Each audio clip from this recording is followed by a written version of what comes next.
शादी के बाद जो सबसे बड़ा नुकसान पहुँचाने वाला इंसान है वो पता कौन होता है?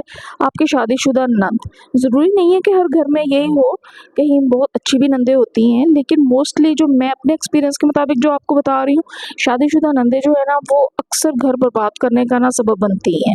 मेरी शादीशुदा नंद जो है वो रहती तो बहुत दूर थी, लेकिन वो जब आती थी तो 6-6 माह के लिए आती थी और उसकी रीज़न यही थी कि वो आके अपनी सास की बुराइयाँ करती थी और अपने हस्बैंड की शिकायतें लगाती थी कि मेरी अपने हस्बैंड के साथ नहीं बनती, मैं अपनी सास को बिल्कुल नहीं बर्दाश्त कर सकती।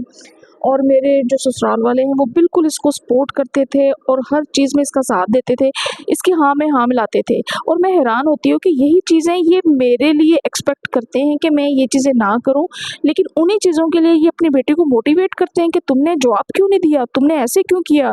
तुमने अपनी सास की बात ये क्यों बर्दाश्त की? तुमने अपने हस्बैंड की ये बात क्यों मानी? तुम्हें ये बात नहीं माननी चाहिए थी, ये तो बिल्कुल गलत बात है। ये नहीं कि वो अपनी बेटी को एप्रिशिएट करते थे अगर वो बदतमीज़ी करके आती थी और उसको मोटिवेट करते थे और वही चीज़ें जो हैं वो मेरे लिए वो कहते थे कि बिल्कुल भी मैं उनके लिए एक परफेक्ट बहू के तौर पे पेश हूँ। और वही जो नंद है, जब वो अपने घर में खुश नहीं थी और वही चीज़ें अगर हम मियाँ-बीवी हँस के भी बात कर लेते थे, तो वो बिल्कुल भी इस चीज़ को बर्दाश्त नहीं करती थी। हम कहीं अगर आउटिंग के लिए निकल जाते थे, वो उस चीज़ पे उसका मुँह बन जाता था और फिर आके मुझे उसको मनाना पड़ता था, उसको इवन कि सॉरी भी बोलना पड़ता था।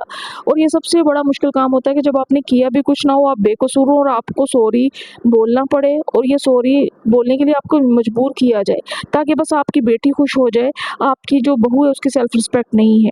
बस अल्लाह ताला सब बेटियों को अपने हिफ्ज़-ओ-मान में रखे और अपने घरों में हमेशा-हमेशा उनको आबाद रखे।